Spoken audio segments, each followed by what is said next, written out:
সেটাই তাজউদ্দিন সাহেব শপথ গ্রহণ করার পর দেশি বিদেশি সাংবাদিকরা তাকে জিজ্ঞাসা করলেন, মাননীয় প্রধানমন্ত্রী কিসের উপর ভিত্তি করে আজকে আপনি প্রবাসী সরকার গঠন করলেন, আপনি প্রধানমন্ত্রী হলেন? উনি একটি কথায় উত্তর দিয়েছিলেন, কারণ আপনারা শোনেন নাই, আমাদের তরুণ মেজর জিয়াউর রহমান চট্টগ্রাম কালুরঘাট বেতার কেন্দ্র থেকে যে স্বাধীনতার ঘোষণা দিয়েছেন তার ধারাবাহিকতায় আজকে আমরা সরকার গঠন করেছি, আমি প্রধানমন্ত্রী হয়েছি। সেই কারণে আওয়ামী লীগ কোনোদিন তাজউদ্দিন সাহেবকে মূল্যায়ন করে নাই, পরিবারকে মূল্যায়ন করে নাই, ঐতিহাসিক সত্য ঘটনাটি বলার কারণে। তাই আজকে আমরা বলতে চাই, আওয়ামী লীগ একটি ভারতবাদীর উপর সৃষ্টি করে বাংলাদেশকে লুটফুটের একটি রাজত্বে পরিণত করেছিলেন। তার বাবার সময় যে দুর্ভিক্ষ হয়েছে ৭৪ সালে, সেই দুর্ভিক্ষে ১৫ লক্ষ মানুষ মৃত্যুবরণ করেছেন। বাসার ভাই বলতে পারবেন, ঢাকার মানুষ, এই ঢাকা শহর একটি হাড্ডিসার মানুষের মিছিলে পরিণত হয়েছিল। আঞ্জুমান মফিজুল ইসলাম হাজার হাজার মানুষকে আজিমপুর কবরস্থানের প্রতি মিনিটে 10টি 15টি করে লাশ কবর দেওয়া হতো। মানুষের কাপড়ের কাপড়ের অভাবে কলাপাতা দিয়ে মানুষকে দাফন করতে হয়েছে। এমন ডাস্টবিনের উচ্ছিষ্ট নিয়ে কুকুর এবং মানুষ সে সময় কারাগারি করতে দেখেছি। ইত্তেফাকের আফতাবউদ্দিন সাহেবের সেই ঐতিহাসিক ছবি 1974 সালে বাসন্তী জাল দিয়ে লজ্জা নিবারণের অপচেষ্টায় লিপ্তেই ছিল শেখ মুজিবের শাসনকাল।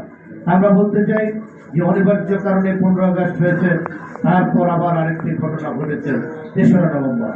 3রা নভেম্বর খালেদ মোশাররফ রাষ্ট্রীয়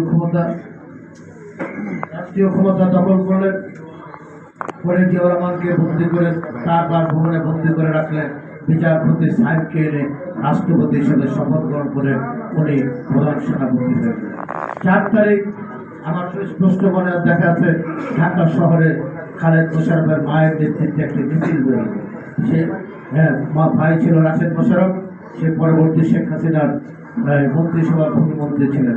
এদের নেতৃত্বে একটি মিছিল বেরোল। মিছিলটি 32 নম্বরে গিয়ে শেখ মুজিবের বিশাল প্রতিকৃতি নিয়ে সেখানে গিয়ে খালেদ মোশাররফের মা ভারতের সরকারকে উদাত্ত আহ্বান জানালেন, প্রয়োজন বোধে ভারত যেন সেনাবাহিনী দিয়ে খালেদ মোশাররফের সরকারকে রক্ষা করে। তারপর বাংলাদেশে একটি নতুন প্লুরালিজম হলো, সেনাবাহিনী এবং দেশপ্রেমিক শক্তির মধ্যে ঐক্য হলো। 6 নভেম্বর মধ্যরাত্রির পরে বাংলাদেশে একটি নতুন বিপ্লব সংগঠিত হলো। তাদের প্রিয় নেতা জিয়াউর রহমানকে বাসভবন থেকে মুক্ত করে নিয়ে আসে। একটি মাত্র বিপ্লব বাংলাদেশে সংগঠিত হয়েছে, সেই বিপ্লবটি হলো 7ই নভেম্বর সিপাহী জনতার ঐতিহাসিক বিপ্লব, যাকে আমরা জাতীয় বিপ্লব ও সংগতি দিবস বলি। সেদিন স্বাধীনতার সার্বভৌমত্ব যে সংকট দেশ একটি যুব সন্ধিক্ষণে চলে গেছিল, সেখান থেকে জিয়াউর রহমান ক্ষমতার পাদপীঠে এসেছেন, কাউকে হত্যা বা খুন করে নয়। জাতির ঐতিহাসিক প্রয়োজনে সেনাবাহিনী এবং জনগণ তাকে ক্ষমতার পাদপীঠে নিয়ে আসেন। আমার একটি কণ্ঠ দিল 71 সালের 27শে মার্চ যেমনি হোক একটি কণ্ঠ ভেসে এসেছে তারে আমার এই কণ্ঠ দিয়ে আসলো। আমি জেনারেল জিয়া বলছি, সেনাবাহিনীকে ব্যারেকে ফিরে যাওয়ার জন্য বললেন, মানুষকে শান্তবার দিতে হবে। এখান থেকে শহীদ প্রেসিডেন্ট জিয়া রহমানের যাত্রা।